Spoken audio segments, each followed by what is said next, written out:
ಮುಂಬೈ ತುಂಬಾ ಸುಂದರವಾದ ನಗರ. ಆ ನಗರದ ಇನ್ನೊಂದು ಕಡೆ ಬೇರೆ ರೀತಿ ಇರ್ತಿತ್ತು. ಅಲ್ಲಿ ಸಾವಿರಾರು ಜನ ಬಾಳ್ತಾ ಇದ್ರು.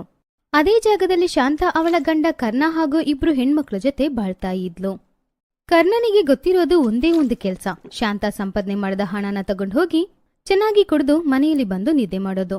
ಪಾಪ ಶಾಂತ ಅಲ್ಲಿರೋ ಮನೆಗಳಲ್ಲಿ ಮನೆ ಕೆಲಸ ಮಾಡ್ಕೊಂಡು ಅವಳ ಮನೆಯನ್ನು ನೋಡ್ಕೊಳ್ತಾ ಇದ್ಲು. ಅವಳ ಮಕ್ಕಳ ಓದನ್ನು ನೋಡ್ಕೊಳ್ತಿದ್ಲು. ಸ್ವಲ್ಪ ದಿನಗಳ ನಂತರ ಮಳೆಗಾಲ ಶುರುವಾಯಿತು. ಮುಂಬೈಯಲ್ಲಿ ತುಂಬಾ ಜೋರಾಗಿ ಮಳೆ ಬರ್ತಿತ್ತು. ಶಾಂತಾವಿನ ಇಬ್ರು ಮಕ್ಕಳು ಮಳೆಯಲ್ಲಿ ನೆನೆದು ಮನೆಗೆ ಬಂದ್ರು. ಯಾಕೆಷ್ಟು ಒದ್ದೆಯಾಗಿ ಬಂದಿದ್ದೀರಾ? ಎಲ್ಲಾದ್ರೂ ಸ್ವಲ್ಪ ಹೊತ್ತು ನಿಲ್ಬೋದಿತ್ತಲ್ವಾ? ಅಮ್ಮ, ನಾವು ಸುಮಾರು ಹೊತ್ತು ವೆಯ್ಟ್ ಮಾಡ್ತಾ ಇದ್ದೀವಿ, ಆದ್ರೆ ಮಳೆ ನಿಲ್ಲೇ ಇಲ್ಲ. ಇನ್ನೂ ಲೇಟ್ ಆದ್ರೆ ನೀವು ಹೆದರ್ತೀರಾ ಅಂತ ಬಂದ್ಬಿಟ್ವಿ. ಈ ಮಳೆ ಇದಲ್ಲ, ನಮ್ ರೀತಿ ಬಡವರಿಗೆ ಯಾವಾಗ್ಲೂ ತೊಂದ್ರೆನೆ. ಅಮ್ಮ, ನೀವು ಹೋದ್ಸಲ ರೈನ್ ಕೋಟ್ ಕೊಡಿಸ್ತೀನಿ ಅಂತ ಹೇಳಿದ್ರಲ್ವಾ, ಕೊಟ್ಟಿದ್ರೆ ನಾವು ಹೀಗೆ ಒದ್ದೆ ಆಗ್ತಿರ್ಲಿಲ್ಲ. ಹೋದ್ಸಲ ಶಾಂತ ಕೊಡಿಸ್ತೀನಿ ಅಂತ ಹೇಳಿದ್ಲು. ಆದ್ರೆ ಗಂಡನಿಗೆ ಕುಡಿಯೋದಕ್ಕೆ ಹಣ, ಮನೆ ನೋಡ್ಕೊಳ್ಳೋದಕ್ಕೆ ಹಣ ಎಲ್ಲ ಖರ್ಚಾಗ್ತಾ ಇತ್ತು. ಹೋದ್ಸಲ ಇವರಿಬ್ರು ಇದೇ ರೀತಿ ಮಳೆಯಲ್ಲಿ ಒದ್ದೆಯಾಗಿ ಮನೆಗ್ ಬಂದು ಅವರಿಗೆ ತುಂಬಾ ಜ್ವರ ಹೊಡಿತಾ ಇತ್ತು. ಅವಳು ಯೋಚನೆ ಮಾಡಿದ್ಲು, ಈ ಸಲ ಹೇಗಾದ್ರೂ ಮಕ್ಳಿಬ್ರಿಗೆ ರೈನ್ ಕೋಟ್ ಕೊಡಿಸ್ಲೇಬೇಕು ಅಂತ ಅಂದ್ಕೊಂಡ್ಲು. ಆವಾಗ ಕರ್ಣ ಕೈಯಲ್ಲಿ ಮದ್ಯದ ಬಾಟಲ್ ಹಿಡ್ಕೊಂಡು ಮನೆಗೆ ಬಂದ.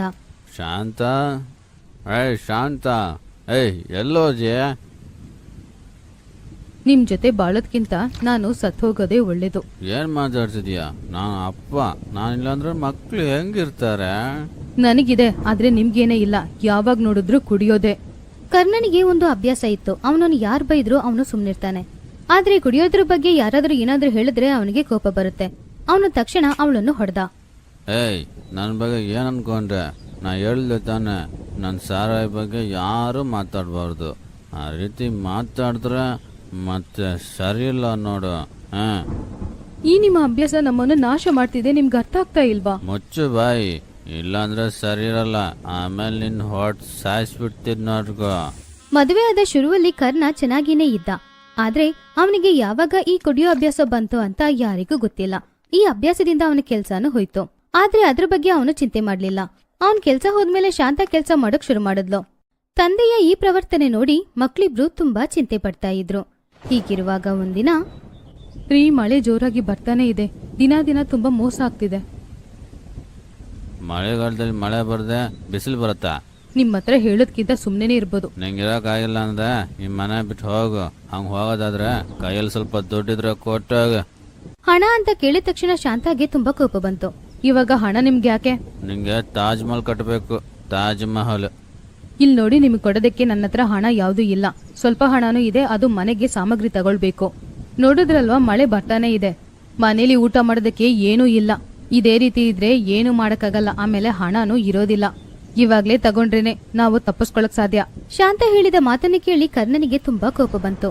ಆದ್ರೆ ಅವನಿಗೆ ಚೆನ್ನಾಗಿ ಗೊತ್ತು, ಈಗ ಕೋಪ ಮಾಡ್ಕೊಂಡ್ರೆ ಅವನಿಗೆ ಏನೂ ಸಿಗೋದಿಲ್ಲ. ಶಾಂತ ಅವನಿಗೆ ಹಣನೂ ಕೊಡೋದಿಲ್ಲ.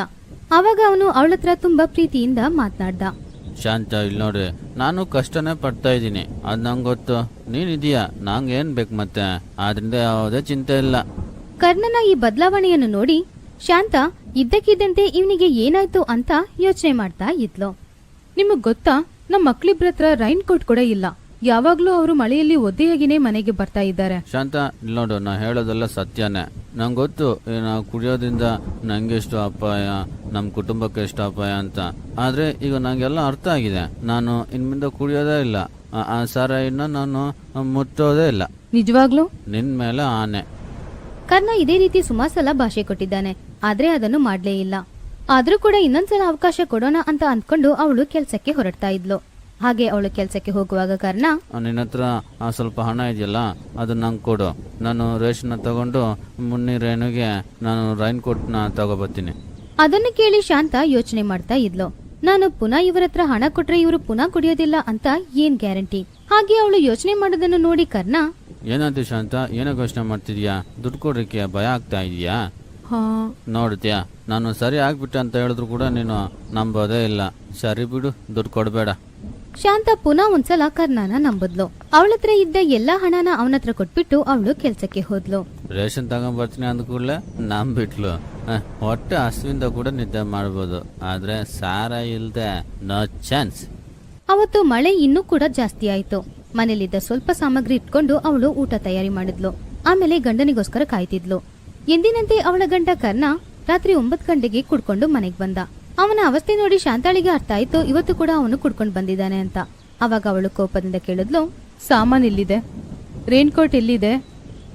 ಹೋಗೆ ಸರಿ ಹೋಗೆ ಬಂದ್ಬಿಟ್ಲು. ರೇಷನ್ ಬೇಕು, ರೈನ್ ಕೋಟ್ ಬೇಕು ಅಂತ 1-2 ಹೊಡೆದ ಅಂತ ಅನ್ಕೋ ಅಷ್ಟೇ. ಅಲ್ಲಿ ಹೋಗಿ ಮಳೆಯಲ್ಲಿ ಸತ್ತು ಬಿದ್ದೋಗ್ತೀಯ, ತಿಳಿತಾ? ಕರ್ಣ ಹಾಗೆ ಅವಳತ್ರ ಮಾತಾಡಿ ಮಂಚದಲ್ಲಿ ಹೋಗಿ ಮಲಗ್ಬಿಟ್ಟ. ಮಳೆ ಸ್ವಲ್ಪ ಸ್ವಲ್ಪ ಜೋರಾಗ್ತಾ ಇತ್ತು. ಮಳೆ ಸ್ವಲ್ಪ ಕೂಡ ನಿಲ್ಲೋ ತರ ಯಾರಿಗೂ ಅನ್ನಿಸ್ಲಿಲ್ಲ. ಸುಮಾರು ಹೊತ್ತು ಮಳೆ ಬರ್ತಾ ಇದ್ದಿದ್ರಿಂದ ಮನೆಯೊಳಗೆ ಮಳೆ ನೀರು ಸುರಿಯಕ್ ಶುರುವಾಯ್ತು. ಅವಾಗ ದೊಡ್ಡ ಮಗಳು ರೇಣು ಒಂದು ಪಾತ್ರೆ ತಗೊಂಡ್ ಬಂದು ಆ ಜಾಗದಲ್ಲಿ ಇಟ್ಲು. ಆದ್ರೆ ಆ ಮಳೆಯಂತೂ ನಿಲ್ಲುವ ಹಾಗೆ ಕಾಣಿಸ್ಲೇ ಇಲ್ಲ. ಹೊಡಿತಾನೆ ಇತ್ತು. ಹಾಗೆ 2 ದಿನಗಳು ಕಳೆದವು. ಮನೆಯಲ್ಲಿ ಊಟಕ್ಕೆ ಯಾವುದೂ ಇರ್ಲಿಲ್ಲ. ಇಬ್ರು ಮಕ್ಕಳು ತುಂಬಾ ಹಸಿವಿಂದ ಒದ್ದಾಡ್ತಾ ಇದ್ರು. ಆದ್ರೆ ಅವರಿಬ್ರು ತಾಯಿಯ ಬಳಿ ಏನೂ ಹೇಳಲಿಲ್ಲ. ಯಾರತ್ರನೂ ಯಾವ ಸಹಾಯನೂ ಕೇಳಕ್ಕಾಗಲ್ಲ. ಯಾಕೆಂದ್ರೆ ದಾರಿಯಲ್ಲೆಲ್ಲ ನೀರು ತುಂಬಿತ್ತು. ನಿಮ್ ತಂದೆನ ನಂಬಿ ಈ ಸಲ ನಾನು ತುಂಬಾ ದೊಡ್ಡ ತಪ್ಪು ಮಾಡಿದೆ. ಈ ಸಲನೂ ಅವರು ನನಗೆ ಮೋಸ ಮಾಡಿದ್ರು. ನನ್ನ ಮಕ್ಕಳಿಬ್ರು ಹಸುವಿಂದ ಒದ್ದಾಡ್ತಾ ಇದ್ದಾರೆ. ಇವ್ರು ಚೆನ್ನಾಗಿ ಕುಡಿದ್ಬಿಟ್ಟು ಪ್ರಾಣಿ ತರ ಮಾಡ್ಕೊಂಡಿದ್ದಾರೆ. ಸುಮಾರು ದಿನಗಳಿಂದ ಮಳೆ ಬರೋದ್ರಿಂದ ಎಲ್ಲರ ಮನೆಯೊಳಗೆ ನೀರು ನುಗ್ಗಿತ್ತು. ಸರ್ಕಾರ ಎಲ್ಲರನ್ನೂ ಜೋಪಾನವಾಗಿ ಇರಬೇಕು ಅಂತ ಅನೌನ್ಸ್ ಮಾಡಿದ್ರು. ಈ ಮಳೆ ಇವಾಗ ಎಲ್ಲರಿಗೂ ವಿರೋಧಿ ತರ ಇತ್ತು. ಶಾಂತಾಳ ಮನೆಯೊಳಗೂ ಕೂಡ ನೀರು ಬರಕ್ ಶುರುವಾಯಿತು. ಅವಳಿಗೆ ಏನ್ ಮಾಡ್ಬೇಕು ಏನ್ ಮಾಡ್ಬಾರ್ದು ಅಂತ ಕೂಡ ಅರ್ಥ ಆಗ್ಲಿಲ್ಲ. ಅವಳು ಕರ್ಣನ ಹೋಗಿ ಎಬ್ಬಿಸಿದ್ಲು. ಆದ್ರೆ ಕರ್ಣ ಎದ್ದು ಪಕ್ಕದಲ್ಲಿದ್ದ ಮದ್ಯವನ್ನು ಕುಡಿದು ಪುನಃ ಅವನು ಮಲಗ್ಬಿಟ್ಟ. ಸ್ವಲ್ಪ ಸ್ವಲ್ಪ ಮನೆಯೊಳಗೆ ನೀರು ಹೆಚ್ಚಾಗ್ತಾನೆ ಇತ್ತು.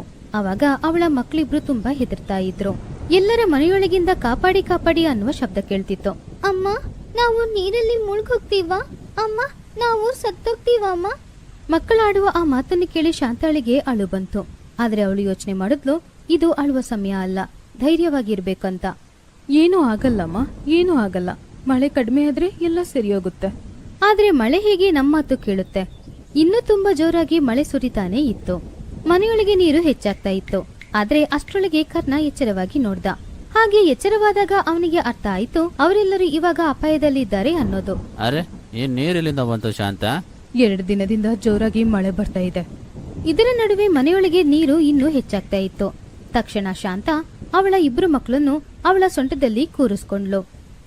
ನಾವು ಹೇಗಾದ್ರೂ ತಪ್ಪಿಸ್ಕೊಂಡು ಇಲ್ಲಿಂದ ಹೊರಗೆ ಹೋಗ್ಲೇಬೇಕು, ಇಲ್ಲಾಂದ್ರೆ ನಾವೆಲ್ಲರೂ ಸತ್ತು ಹೋಗ್ತೀವಿ. ಮೊದಲ ಸಲ ಸಾವಿನ ಭಯ ಕರ್ಣನ ಮುಖದಲ್ಲಿ ಕಾಣಿಸ್ತು. ಅವನು ಅವರೆಲ್ಲರನ್ನು ನೋಡಿ ತುಂಬಾ ಚಿಂತೆ ಪಟ್ಟ. ಆಮೇಲೆ ಅವನು ತಕ್ಷಣ ಅವನ 2 ಮಕ್ಕಳನ್ನು ಅವನ ಹೆಗಲ ಮೇಲೆ ಕೂರಿಸ್ಕೊಂಡ. ನೀನು ಭಯಪಡ್ಬೇಡ, ನಾ ಸತ್ರು ಕೂಡ ನನ್ನ ಮಕ್ಕಳನ್ನ ಕಾಪಾಡಿನೇ ಸಾಯ್ತೀನಿ, ನೀನು ಹೆದರ್ಬೇಡ. ಆವಾಗ ಶಾಂತಾಳ ನೋಟ ನೀರಲ್ಲಿ ಹೊಡ್ಕೊಂಡು ಬಂದ ಒಂದು ಟ್ಯೂಬ್ ಮೇಲೆ ಹೋಯ್ತು. ಅವಳು ಹೇಗೋ ಕಷ್ಟಪಟ್ಟು ಆ ಟ್ಯೂಬ್ನ ಸಹಾಯದಿಂದ ಸಹಾಯ ಕೇಳಕ್ಕೆ ಹೋಗ್ತಾ ಇದ್ಲು. 2 ದಿನ ಊಟ ಮಾಡ್ಲಿಲ್ಲ ಅನ್ನೋದ್ರಿಂದ ಅವಳಿಗೆ ತುಂಬಾ ಸುಸ್ತಾಗ್ತಿತ್ತು. ಕೊನೆಗೆ ಅವಳು ಸಹಾಯ ಮಾಡುವ ಜನರನ್ನು ನೋಡಿದ್ಲು. ಅವರು ಕೂಡ ಅವಳನ್ನು ನೋಡಿದ್ರು. ಆಮೇಲೆ ಅವರು ಹೇಗೋ ಅವಳನ್ನು ಕಾಪಾಡಿದ್ರು. ನನ್ನ ಮಕ್ಕಳು, ನನ್ನ ಗಂಡ, ಅಲ್ಲಿ ಸುಮಾರು ಜನ ಇದ್ದಾರೆ ಸರ್. ಹೇಗಾದ್ರೂ ಬೇಗ ಹೋಗಿ ಸರ್, ಅವರನ್ನು ಕಾಪಾಡಿ. ತಕ್ಷಣ ಅವರೆಲ್ಲರೂ ಅವಳು ತೋರಿಸಿದ ಆ ಜಾಗಕ್ಕೆ ಹೋದ್ರು. ಸರಿಯಾದ ಸಮಯಕ್ಕೆ ಹೋಗಿದ್ರಿಂದ ಅಲ್ಲಿದ್ದ ಸುಮಾರು ಜನರನ್ನು ಅವರು ಕಾಪಾಡ್ಕೊಂಡು ಕರ್ಕೊಂಡು ಬಂದ್ರು. ಆದ್ರೆ ಸುಮಾರು ಜನ ನೀರಲ್ಲಿ ಮುಳುಗಿ ಸತ್ತೋದ್ರು. ಕಾಪಾಡಿದ ಕೆಲವರನ್ನು ಕರ್ಕೊಂಡು ಬಂದು ಸರ್ಕಾರ ಅವರಿಗೆ ಸಹಾಯ ಮಾಡ್ತು. ಅವರಿಗೆ ತಿನ್ನುವುದಕ್ಕೆ ಸ್ವಲ್ಪ ಊಟ ಕೊಡ್ತು. 2 ದಿನ ತುಂಬಾ ಹಸಿವಲ್ಲಿ ಇದ್ದಿದ್ರಿಂದ ಆ ಆಹಾರವನ್ನು ನೋಡಿದ ತಕ್ಷಣ ಎಲ್ಲರ ಕಣ್ಣಲ್ಲಿ ನೀರು ಬಂತು. ಕರ್ಣನಿಗೂ ಮೊದಲ ಸಲ ಹಸಿವು ಅಂದ್ರೆ ಏನು ಅಂತ ಅರ್ಥ ಆಯ್ತು.